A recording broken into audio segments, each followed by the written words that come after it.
right, everyone, good afternoon. My name is Lane Houk, and I am the host of the Marketing Center of Excellence show. Today, I have Tony Ricketts with me from Lawnline Marketing. Tony, welcome. Great to have you on the show. Hey, Lane, thanks for having me on here. I appreciate it. Yeah, man, just really good to talk to you. We're just going to have just a good talk here. I know you've probably done this before a few times.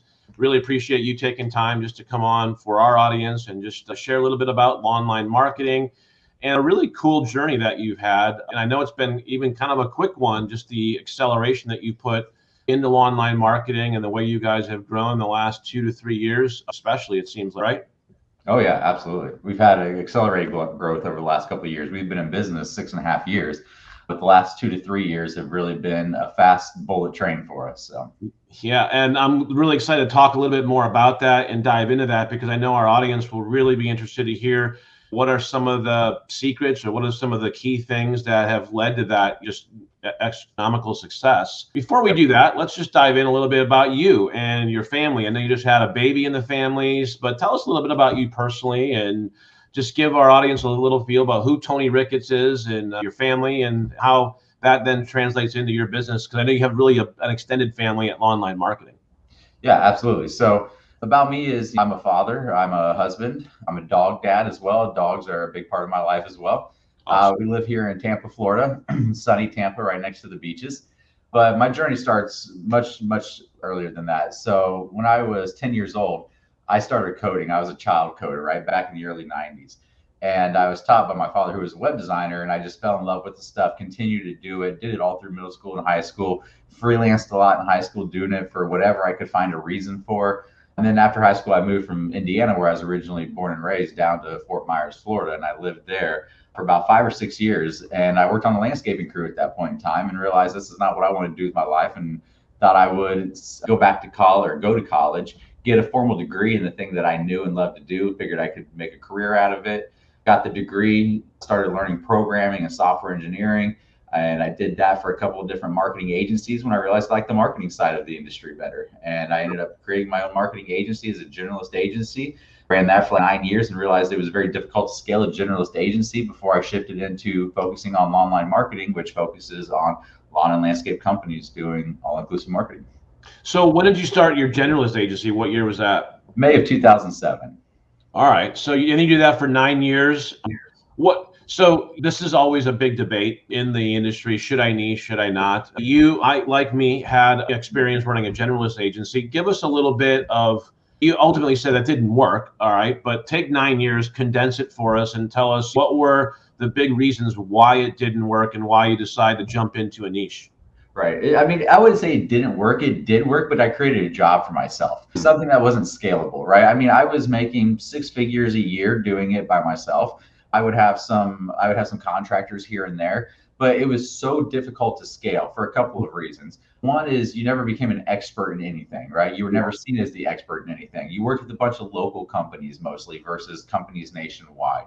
Right. You had to relearn their market every single time. It's like you were reinventing the wheel. You couldn't really get strategies down that you could employ over and over in a systematic way that creates something that's scalable. And that's where the problem really lied. So I had a job for myself, but I didn't have a real company. It wasn't until I started Lawnline and niched down and focused on one specific industry that I could create scalable systems for, that I was able to actually create a company that I now don't have to work nearly as much in and make far more money, have far more time, all of those things. So let's talk about that distinction right there. You said you create a job for myself, but I didn't really have a company. I think that's a little bit of an elusive kind of definition for the average business owner, whether it's a business owner in vaping or it's an agency owner. To you, what's that difference and that distinction between having a company, but it really was more of a job for yourself versus really creating a company? Talk about that. Right, absolutely. I mean, to me, having a company is having a team that can do things for you,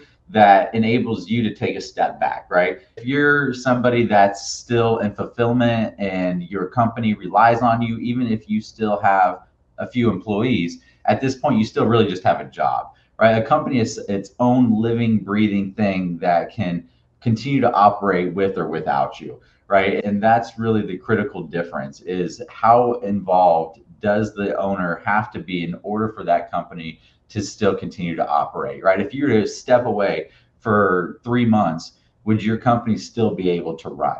If it's not and it's going to crash and burn, then you still have a job. You haven't yet gotten to that point where you have a real company. Because if you were to step out for whatever reason, whether you were to exit the business or whether you were to take an extended time out, whether you were to get sick, take long vacations, whatever it may be, your company still has to be able to operate. So that's where I really see the big difference there. It's really not even about the amount of people, it's about your involvement in the business. Yeah. Can it operate as its own entity without you? All right, so let's just put the point on that, because I think it's a really good distinction, and you can really kind of define it. Like, you made the leap from being a business owner that's really more of an employee of your own business versus having a company and being a company owner, a CEO, is when you can step away for 3 to 6 months from the business, and it will just every piece of the business will still run on its own without you. Would that be an accurate way to kind of define it? Yeah, 100%. All right, so you made that leap.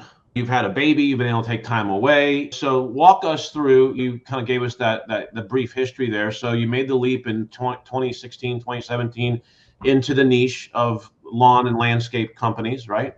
Yep. So just give us the kind of the run up from the last 4 to 5 years. So the last 4 or 5 years, it's actually been 6.5 years since the company's been in business now. So it's been a bit of a roller coaster ride, right? Learning different ways to scale a digital marketing agency. And digital marketing agencies are tough businesses. They're really tough to scale. So a lot of moving pieces. Oh yeah, tons of moving pieces. It's a service-based thing. You're not selling a product, right? You require people and fulfillment, and so it just makes it tough. So when we first started out, I mean, we had pricing wrong. We had our marketing program structure wrong. We were like everybody else, right? We would do project work and take on website builds. We would have various SEO packages, various paid advertising packages, all these different ways that people could hire us. And it wasn't really until I joined Seven Figure Agency, actually, Josh Nelson's mastermind program that you and I are both part of. It wasn't until then that I realized the proper way to structure an agency for growth. That was one, getting rid of the project work, putting your price point to a level where you can continue to grow. So many agency owners, myself included, in the beginning, they make the false assumptions that they can charge X dollars because it puts so much money in their pocket, but they don't consider how much you actually have to pay somebody to do that job, especially when you think about how you're going to build your talent team, right? Are you going to build a talent team in the US? Or are you going to build it overseas? And depending on what you're doing, that really will impact how much you need to be charging for things. How good are those people going to be? How long are they going to take? You have to understand all of those aspects, or you may not even be profitable. So it wasn't until then that I really understood that I needed to, one, get rid of project work, focus only on reoccurring revenue. That was a big game changer for us. That's when we made that change. I think it was February of 2020 that we made that change. At that point, were you doing only project work, or were you doing a mix of project and recurring? It was a mix of both. So at that point in time, we had about 20K and we had about 20K monthly in revenue, project revenue. Okay. So we were doing about 40,000 a month then, but only half of it was recurring. We had to keep chasing those projects over and over. Yeah, right. After I came back from Miami, after meeting with Josh Nelson, that's when I went to my team and said, you know what, guys, we're done with project work. We're going to cut our revenue in half overnight. And we replaced it all. Did you really do that? Oh, we did that. Absolutely. Scared the hell out of my team. Yeah. And we replaced it it was June or July. A couple months later, we had all that money replaced because we dialed in and focused on those programs. Another change that we made, though, is we got rid of all of the various different packages, right? We switched over to calling it programs from packages, which is a great way to frame set and put the mindset frame there. So we went from having various SEO packages and various pay-per-click packages to we developed 2 marketing programs, and both of them are all inclusive. You're getting all of these things, take it or leave it, which means now we can build a systemized, scalable program that we can reemploy over and over for our clients that we know are going to get results because it's taking marketing strategies from every single aspect, right? We're not just doing some Google ads for them. We're not just running an SEO program that's going to take forever to get results. We're building their website. We're doing their Google ads, their Facebook ads, their Microsoft ads. We're doing their SEO, ongoing content creation, their Google business listings, the review buildings, all that being put together, which is going to get your customers great results. But it also makes sure that all of our teams are growing together. As we bring on a new customer, every department will interact and engage with that customer to fulfill the work. So it's not like our paid ads team grows 10 times faster than what our content team does, because every client is utilizing all those departments. So what are your that's a really good, just a nuance again, but you went from selling packages to selling two programs. Correct. What are the price points of those two programs? So the programs, we talk in yearly numbers because that's the way we want our business owners to think, right? So our standard program that we call our Accelerate program, that one's going to be $36,000 a year. It's billed at $3,000 a month, right? We allow our customers to pay monthly increments, but it's a yearly program at $36,000 a year. Do you actually have a contract or an agreement for the year? We do, and we use the word agreement too, not the word contract. Agreement software, right? So we do have an agreement that our clients sign off for each year. And then our bigger program, which is called our Elite program, which brings in a couple of additional things, that's a $60,000 a year program that we allow them to pay $5,000 a month for. So I want our audience just to really understand these are slight nuances. They come through years and years of trial and error. So don't underestimate the share here of just understanding, switching from selling packages to programs, going from selling a bunch of a la carte packages and trying to customize every solution or package for every client based on what they want. Tony went from all of that to two programs at $3,000 a month and $5,000 a month. However, it's an annual program that they allow their company or their clients to pay monthly, right? Absolutely. And it's just explain why, because I think it's important. I think it's really important for our agencies that will listen to this to understand why. Right. So the why behind this is a couple of things, but the number one thing is you maintain control, right? It's where I famously say you have to drive the bus. You can't let your clients drive the bus for you. So when you maintain that control, then you can ensure that your execution is scalable. If you start letting your customers come in and start dictating things like strategy, how things should be done, things that they want to change or approve that you know is probably not going to be best for them. Keep in mind, your clients are experts in their individual niche. They're not experts in digital marketing like you are. So you guys have to maintain control. You can't walk into Walmart and go to the door greeter and say, go get these groceries for me. No, there's a specific process that you have to follow if you want to shop there. You go in there, you get your cart, you go onto the aisles, you pick your items, and you check out and you leave, right? That's them maintaining control instead of it just being a madhouse free-for-all, right? So what caused you to learn this lesson? Like, wait, this is a really important lesson. And I remember hearing you talk about it in your presentation down in Miami. But I mean, go one layer deeper. What is it that caused you to learn this lesson and then make the shift? Because it's a really big shift for an agency owner to go from charging $1,500 a month and all these different a la carte packages, saying I'm going to do 3 and 5, and it's a yearly commitment. And you're either getting on my bus and we're going, or we're just not going to engage as in a client agency relationship. Right. The all honest answer of why was frustration.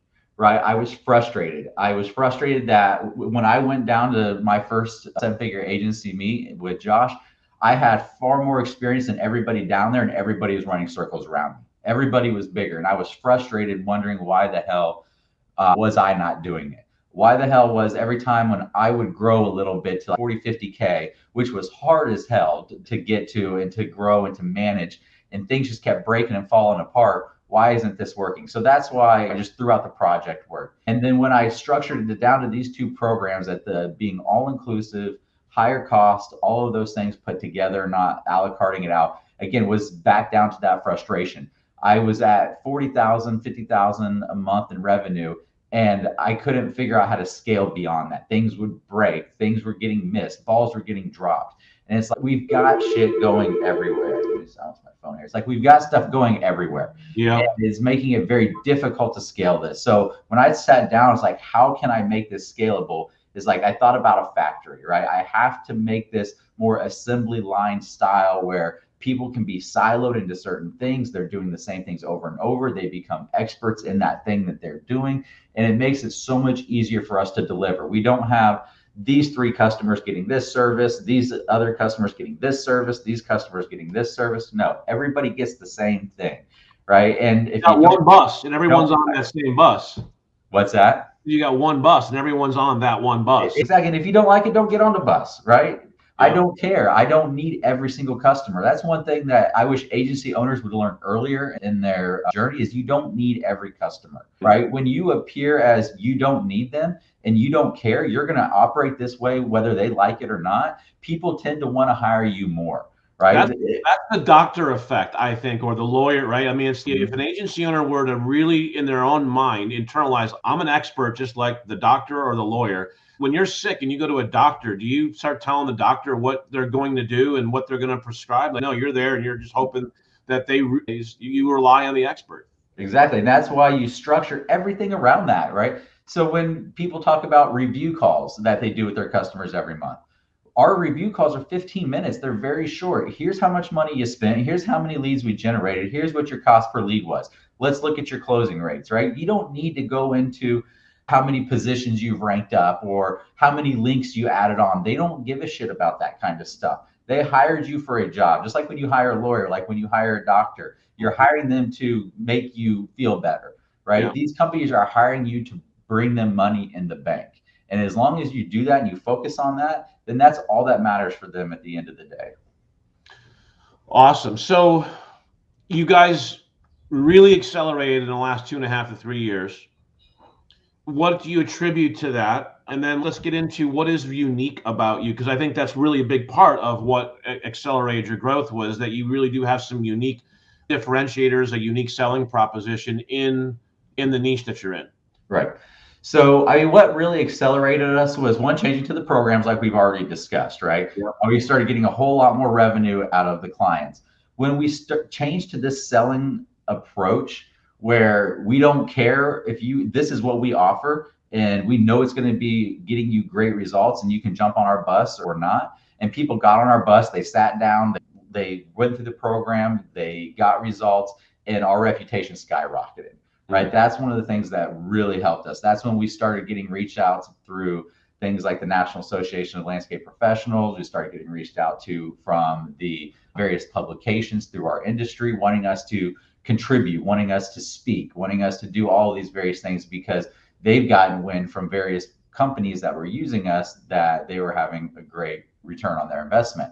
So that was the thing that really started to push it forward again, right? When I did sales calls, I would treat it as if I didn't care if I got their business or not. Our bus is going to keep going. If you want us to stop and grab you, cool. If not, we're going to keep going. And that made people want to hire us even more. So I think those things are what really started to push it and grow it faster. So to give an idea of what our growth actually looked like, we were doing about 20K MRR in February of 2020. We jumped to about 60K of MRR by January of 2022, and then we jumped to 215, 220-ish by February of 2022. So each year that was the jump. So it went from 20 to 60 to about 215. So 2021 to 2022, that was a massive year. That was like 60 to 200. Let's just rough it out there. That's a huge jump. Absolutely. And we broke a lot of stuff. I mean, I'm not afraid to say that. Most agency owners talk about how great everything is and how it's all rainbows and unicorns. And I can tell you, even when you have systems like mine, when you have processes like mine, you've got your programs clearly defined like ours are, what gets you to these various levels will not get you beyond. So we grew very quickly. We've got great processes, programs, people, systems, all of those things, but we broke all kinds of shit. I actually got to the point where I stopped selling. We didn't sell anything it was the end of April, 1st of May, and all the way through to the end of August, which some of those months are some of our still key selling months of getting new clients in. But things were breaking, balls were getting dropped and missed, and we had to stop and realign our team, and readjust some of our processes and our systems before we could start selling again. And today we're about 250K in MRR now that we've grown to. And we expect by the end of our current season rush that we're in now, we'll be well over 300K by the end of February. Beauty. That's awesome. Congratulations.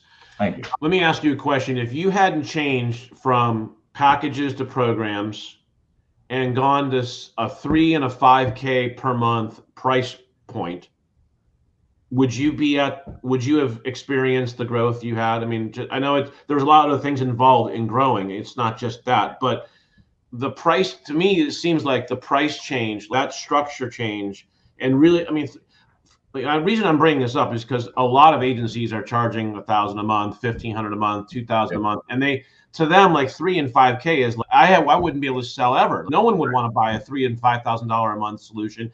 And I'm going, especially in the landscaping and lawn maintenance industry, how are you selling 3 and 5K programs? But before you answer that, do you think you would have made these leaps in growth without that structural change? Not at all, because it goes from focusing on quality versus quantity, right? Because when you look at people that are selling the $1,000 a month program versus, say, my elite program at 5,000 a month, you've got to sell and fulfill 5 accounts to my 1, right? So that makes it so much easier for me to scale at a much faster rate.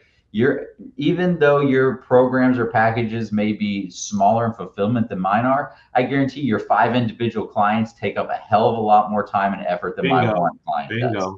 So that's one thing that I really learned as I changed these program structures is when you work with better clients, even bigger clients, which we can talk about getting some of those bigger clients later, but bigger clients are the easiest clients there are. The smaller clients that you have, the more they want to grab the reins, the more they want to communicate with you, the more they're going to complain about things, the more they want to see the needle move on day 1, right? These are the things that really slow down your growth. So you got all these little $1,000 payments coming in and all these people you got to fulfill for it. But if you could cut that down by a third, or even cut that down by 15-20% and still, or I'm sorry, cut it down to 15 to 20% of that entire pile of people and still make the same money, why wouldn't you do that? 100%. And if I can do it in lawn and landscape, you can do it in any other. That's a good point, 100%. I think what is the point that I don't want to be missed here is that as a company owner or as an agency owner, are you pricing yourself into defeat? Or are you pricing yourself out of success just simply because there's a mindset shift that needs to happen here and you're pricing so low that you don't even have the resources to get the clients the success that you need? And because of that low end price, you need 5 clients to Tony's 1. And so you're having to do 5x the work just to try and get success. But each individual campaign is priced for defeat. Right. Yep, absolutely. Don't forget about the cost of scaling, right? That's one of the things where we had to turn around and focus on our efficiencies to improve our margins. As you start scaling up to these multi-7-figure levels, you've got to start building a leadership team.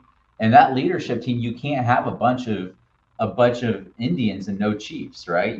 And that's one of the problems that we broke for. We had to put chiefs in place. Yeah. We had to create departments and put people in charge of those departments. Now, I don't even deal with the hiring and firing in my own agency, right? Every one of my department directors, they all hire their own people. They all fire their own people. They're responsible for their own trainings, their own SOPs. But you know what? Those directors are expensive, right? These are not people you can just pull right off of the street and pay them 50 grand a year. And they come into a position of trust with you over time. Typically, they're not just somebody you hire in right into leadership.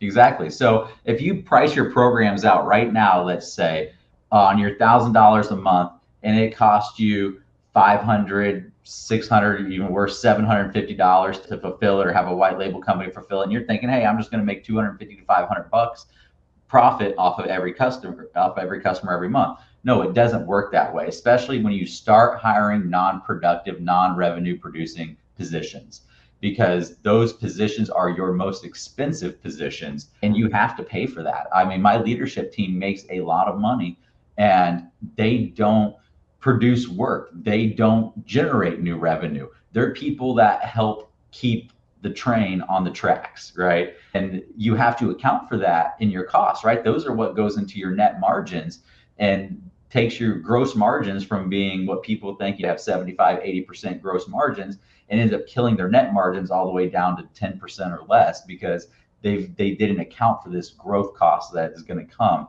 as you start generating all this revenue and customer base. So frustration was the motivation.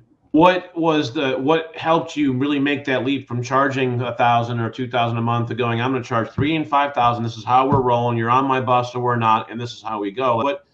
Because I want to help a lot of these agencies. If you're charging less than $3,000 a month, the question is why, and are you really pricing yourself right into defeat and being just an underpaid employee of your own business versus being a company owner because you don't have enough margin and built in to scale and to hire those key people. So what was it that really helped you make that leap, Tony? Just if you can kind of help us. Yeah, I just didn't want to be in the rat race. I just did it. I'm the kind of person that I make decisions quickly. If they don't work out, I'll pivot to something else. But I was tired of the rat race. Again, it goes back to the frustration. I didn't want to do this my entire life, chasing down 500. We had a $500 a month package, right? Chasing down $500 a month, $1,000 a month accounts. It wasn't fun. It was horrible. And this is not the way I envisioned my company to run. Yeah. And so I just did it. And I had that mindset of, this is where the bus mindset came from. I'm going to have my bus. I'm going to take my people there. If people want to jump on it, then they can. But if not, then I really don't give a shit. Don't get on my bus, right? And that's how I ran my company, and that's how I train my salespeople and do all of that now. And it just works. But you got to have the balls to do it, right? You got to have the balls to say, I am no longer going to sell to these customers anymore. I'm going to start charging $3,000 a month minimum. If you don't like it, then go find another agency. We turn away over 80% of the people who approach us because they're not good fits. And you've got to have the balls to do that. So I know you've really kind of shifted now. You're getting a lot of inbound requests now because you've built authority in the space here. Yep. But prior to that, because a lot of it, I know what the answer is here. You started targeting differently in terms of the prospects. You started going after a higher level company to be able to command the $3,000 and the $5,000 price as well. Is that correct? Yep, absolutely. So you've got to be at certain revenue levels to even be able to afford our services. Right. And we would start off, so trade shows is a big one for us. Anybody and is serious goes to these trade shows. This year alone, I think we invested almost $200,000 in trade shows this year. So trade shows are huge. Speaking engagements are huge. Many of those speaking engagements too, a little dirty secret, most of those people are paying for those, right? There are ones that are free that you can definitely do, but a lot of them require you to actually pay to go up on stage in front of people. And that's okay though, because when you're speaking on stage, you get a lot of people that approach you afterwards because you set yourself up as the expert. So the things that we started doing was trade shows. Trade shows was big for us. We decided to double down after our first or second year doing trade shows, and we invested in buying a big booth. So right now, our average trade show costs us about $25,000, $30,000 to go to right now. And I'm sure you know the number. What's your typical ROI once you go to a trade show? What does that result in for you when you go to one trade show and invest 25 to 30K? Yeah, usually about 30 to 40K MRR is what we're going after out of that show. So we're looking about 10 that you got per month in MR in the following few months. Correct. And one of the beautiful things about trade shows is it will continue to generate leads for years to come. I still get people that come to us and say, hey, I saw you at this trade show 3 years ago, right? And they will keep that. But what it does is when they see you next to all of the other big people in the industry, that gives you instant credibility. Even though they don't know you, they've never talked to you, they've never seen you. But like in our industry, when they see us sitting there next to Husqvarna, right? Or sitting next to Steel, or sitting next to all the major software companies that they know. And then there's this big booth that we invested in, made it real professional, all that. And well, who is Lawnline Marketing? Obviously, there's somebody in this space because here they are standing next to all these other big players. Let me go in here and talk to them, right? So it's that perceived value, right? That oftentimes you'll hear Dennis, you talk about. It doesn't necessarily mean that there's any real value there. We just paid money to set up a booth next to these big guys, which gave us that instant credibility simply because we were standing right there next to those guys. So that was one way. Speaking engagements was another thing that really helped project our growth. Getting involved in some of the various organizations within the space. So the National Association of Landscape Professionals, we got involved with, did some training and things like that for them. We did some training for the International Association of Hydro Seeding Professionals. We wrote some articles for green industry pros. If you just And these are all things that you would never have done if you weren't in a niche, right? Like if you were a generalist, would you have done any of this? Yeah, would have never done any of these stuff if I wasn't in the niche. Absolutely. We also got involved with the various masterminds within the industry, the coaches and consultants. I can remember one webinar that I did with a coach and consultant in the group, Jeffrey Scott. We did a webinar. I spent about $6,000-7,000 promoting this one webinar.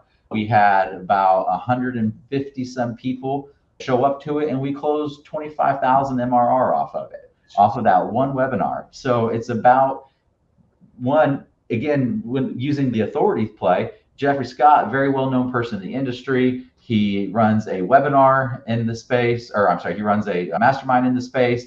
He does coaching and consulting. He writes for all the magazines. I simply reached out to him cold on LinkedIn, said, hey, Jeff, I've seen your stuff. I would love to be able to do a webinar on these things with you. If that's something you'd be up to, I would love to handle everything. I'll promote it. I'll have everything outlined for you. All you need to do is just show up and do your thing. And you'll get in front of my audience and all the audiences that I'm going to be bringing in. And hopefully at least 200 people or so will show up. And he's like, yeah, sure, I'll go ahead and do it. And he came on and he did it, and it blew up from there. We ended up doing 2 or 3 more of them every year after that. Yeah, that's awesome.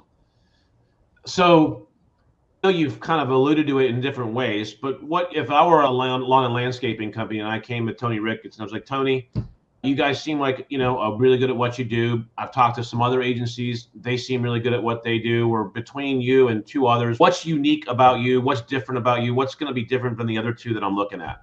Gotcha. So there's a couple of things that make us unique. I always say there's the lawn and landscape thing, but there are other people that focus on lawn and landscape. So that's not completely unique to us. But we are known for working with the bigger companies in the agency or in the industry. So generally, you got to have a minimum of $1 million a year. We prefer them to be around 2 to 3 million, but we have many customers over 10 million a year, and we have a few customers over 20 million a year. So when we work with these bigger companies that are ideal of where these other people want to get to, it makes it a lot easier for us to close, right? Because they know these companies, they've seen them, and they want to get to their size and level, and they know that we're handling their marketing. So we work with the bigger companies. We know how to grow companies by the millions. Another thing that I always talk about is that we're an old school agency in the way that you guys can tell here, we work out of a physical office. We have a physical office space in Tampa Bay. All of my staff get in their vehicles every day. They put on regular clothes. They drive to work. They come to work Monday through Friday from 9 a.m. to 5 p.m. And then they go home at 5 o'clock and have every weekend off. We're not a remote agency. We don't work overseas. We don't do any of those things. These are the types of things that help us deliver a quality product or service, to be able to communicate back and forth and to be able to scale. The other thing that makes us unique is our programs in themselves, and the fact that they are all inclusive. We are doing everything end to end, everything from your website development to SMS marketing and review building, like in everything in between those areas. You're not getting a half-assed program, right? One of the problems that people see churn for is because they don't get the results, and it's because they're not selling an all-inclusive program. One thing I always say is that there is no smoking gun, and marketing is like collecting change, right? To get a lot of change, there is no quarter or nickel in that pile of change that's making that pile of change worth a couple $100. It's everything being put together. So if you're offering a program where you're only collecting nickels or only collecting dimes, it's going to take you a hell of a lot longer to get your big change pile than it is if you are doing everything together and collecting all kinds of change. Quick bullet points. What are your programs, just at a high level? What do they include? Yep. So website bill is for free. We don't even charge them for the website bill. Ongoing content creation. If you are in our Accelerate program, we're developing 36 content pieces a year for you, which are service pages, area pages, project case studies, blogs, PR, things like that. On our Elite site, it's 72 content pieces a year. We're also going to be handling your Google Business Profile, your Bing Places, all your citations, review building, which we have a full feedback system set up for that. We handle all of the data analysis, all the recording of your visitors, and all of your tracking, rank tracking, all of that. Full social media management, including all the graphics, posting, comment moderation, responding to messages across 5 different platforms: Facebook, Instagram, LinkedIn, Twitter, and Pinterest. We're also going to be handling for them their monthly email or SMS marketing. So every month we want to send email marketing to their customer base to upsell their existing customers additional services. This is low-hanging fruit, very easy for them to be able to get results out of. On our elite side, we do some extra things. So one, we bring in SMS marketing instead of just email marketing for their upsells. We're going to bring in YouTube advertising. We bring in LinkedIn advertising. We bring in the YouTube channel optimization. We bring in live chat services. So Monday through Friday, 9 a.m. to 5 p.m., our team is handling live chat on their websites. Wow. To invite every customer to have a chat. In the 3,000 and 5,000 program, both? No, only in our elite program do they get the live chat. So that's the difference between our elite chat, additional content, or our elite program, additional content, YouTube, LinkedIn, SMS, the live chat, as I had just mentioned, PR, helping them find what we call our local link building, which is where we help them find organizations, nonprofits that they can sponsor for smaller dollar amounts. And we look at ones specifically that are going to be passing DA or domain authority over to them because they list out their sponsors on their websites and they give do follow links. And for a couple $100, you can pay this organization, get a cultural insight of how you give back to your community, and get a nice inbound from a local nonprofit. A couple different wins there, yeah. So those are some of the things that we bring into our elite program. Okay, awesome. Yeah, I can see how that's definitely full service. I would bet for a lot of these lawn and landscaping companies then that get into either the accelerator or elite program that they really don't need to have an internal marketing team or director or anything. They could really just outsource the entire marketing department to you.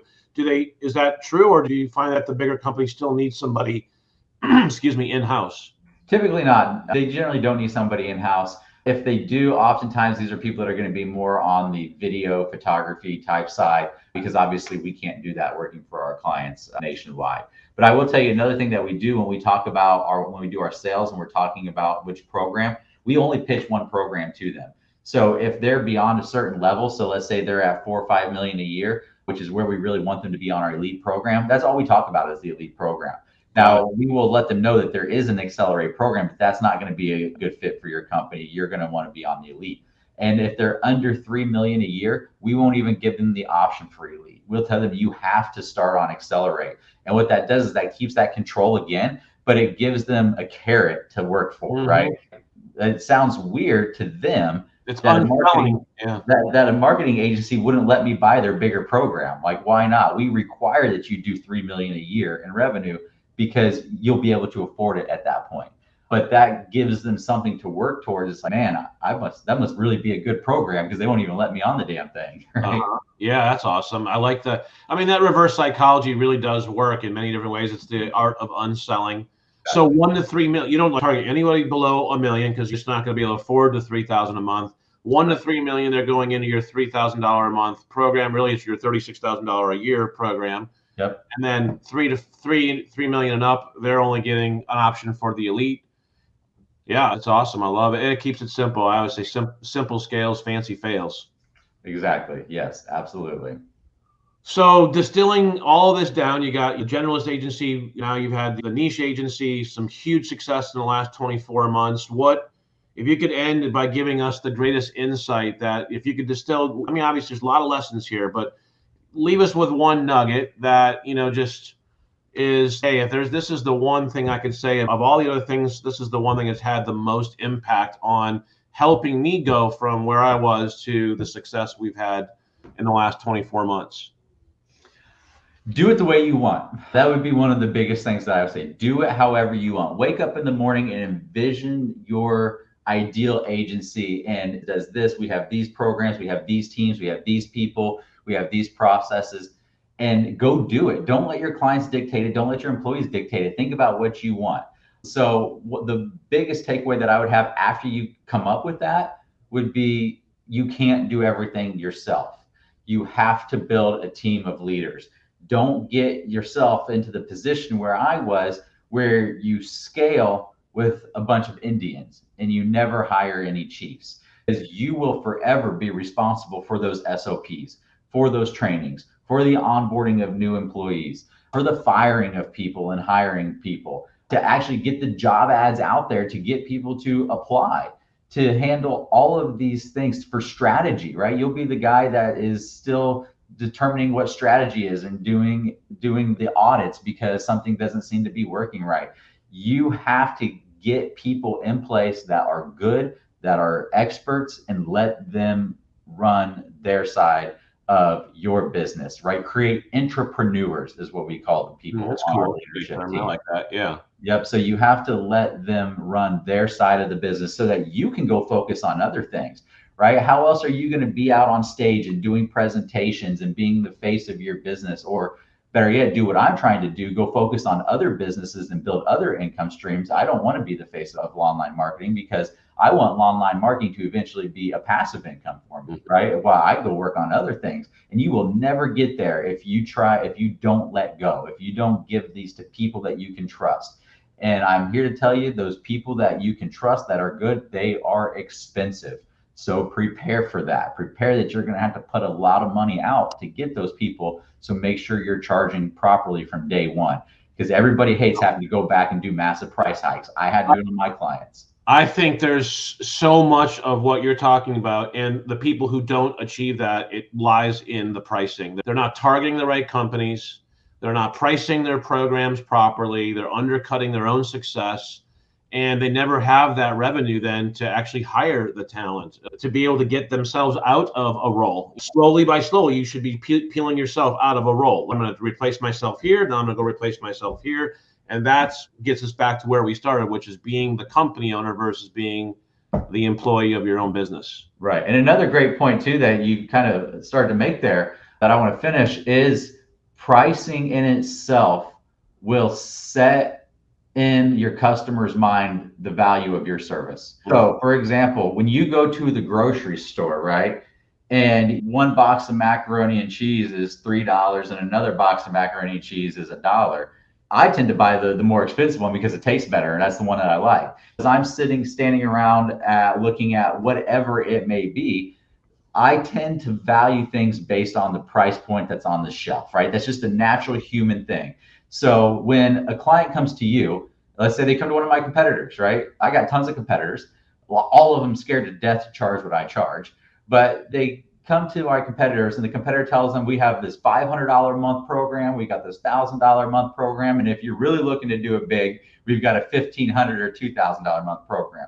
Then they come to us and see that we charge 36,000 and 60,000. To them, that just completely changes the mindset. Wow, this company must naturally have far more value to deliver to me because they're charging more. Even though we may be doing the same things that the $1,500 a month program is doing, to them, ours subconsciously is going to be worth more value because we're charging more for it, right? That's how you get the big clients. The big clients, they don't want to pay $1,000 a month, nor do they want to see a client that has $1,000 a month program, right? Because if I'm a big 10, $15 million company and I'm looking for my marketing agency, I don't want to work with the marketing agency that's working with guys doing $300,000 a year or half a million. How are you going to help me grow? Yeah. Right, exactly. I want to work with the company that's used to working with my types of companies and charges the right amount of money for my types of companies. So you got to make that leap there and be able to do it. Also, I would say, think about one of the things that we offer that almost no other agencies do that give us that insight is we hit their pain points. So our one and only add-on service that we offer is a recruiting service. So when somebody comes to us and they start getting maxed out on their capacity, the number one issue of growing a business is your recruiting. The number one issue of growing my business is recruiting. Getting people is the hardest thing to do.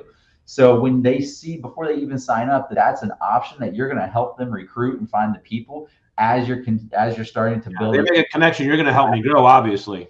What's that? They make the connection, even subconsciously. You're going to help me grow. If you're providing that, it's obviously going to be because I'm going to need that. Absolutely, and they know that is a number one pain point for them. So, and that's one of the reasons too why we focus so much in our marketing programs in cultural positioning, right? We do cultural positioning is huge in our own agency.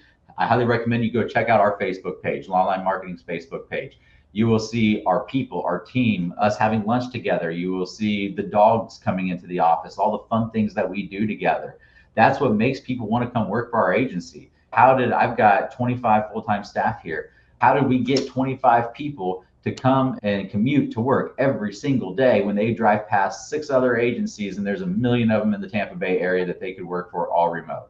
Why did they choose us? And I can vouch for that. Tony's not just blowing smoke. Like I see your pictures on LinkedIn more often than Facebook with all of your employees and birthday parties and the gifts and the holiday parties and the dogs. And And I think that just speaks to culture. Like it helps you attract the talent, but your prospects, which become your clients, they see that's out there and they can see the difference between that and other agencies who almost have no social presence or very little. Exactly. And you push your clients to do the same thing. Push them to, like, tell our clients all the time, if you see your guys out washing the trucks, just grab a quick picture of them and text that picture over to us. We'll take that and put it out across social media. Now we're showing that your guys take care of the equipment they have, the kind of equipment that they have, and that's going to help attract other landscape companies. Pull out the grill and do a barbecue for them on the end of Friday afternoon because they've been working hard. Get pictures of that. If you do a company party, get pictures of that, get videos of that. Make people want to come work for you by seeing what everybody else, or by them working for everybody else, seeing how shitty their job is, how much they hate it because their company sucks and doesn't do any of this stuff. But Right. This other company over here is always promoting all the fun they're having. They've got the best equipment, the best people. Everybody seems to really care. They got decent pay. Hell, I want to come work over there. Yeah. Right. So It's cultural positioning is what we call it. Cultural positioning. Yep. I love it. Tony, thank you. This has been a really amazing interview and really appreciate you just sharing with us the insights, sharing your story. I want to congratulate you on an amazing couple of years, but I really, the entire span of it, what stands out to me is that you learn and you iterate and you change and you get better and you learn. And sometimes those are big decisions and they're bold ones, and sometimes they're just small ones, but your commitment to excellence, which is what we're all about here at the Marketing Center of Excellence, your commitment to excellence in your business definitely stands out. And I appreciate you spending that time with us today. Thank you. Absolutely. Thank you. And I will want to finish off by saying, you're right. I do make a lot of these big decisions and they're scary, right? And being an entrepreneur is scary. You got to take some big risks. And if you're afraid to do that, then you're going to grow at the rate of a snail. So you have to be able to take those risks. Otherwise, if it was that easy, everybody would do it, right? And that's what makes being an entrepreneur so hard, along with being at the top when it's so lonely, right? Make sure you surround yourself with people that push you forward, right? Your team, mastermind groups, support networks, even the vendors and customers that you bring on all have to be supportive of you in your journey. So amen to that. Amen to that. Well, I love your vision. I can't wait to watch the next stage of growth, and looking forward to just letting this episode be viewed by all of our listeners and audience. I know they're going to get a lot of great insights from what you shared today. So thank you again. Absolutely. Thanks for having me on. I appreciate it. I had a good time. Awesome.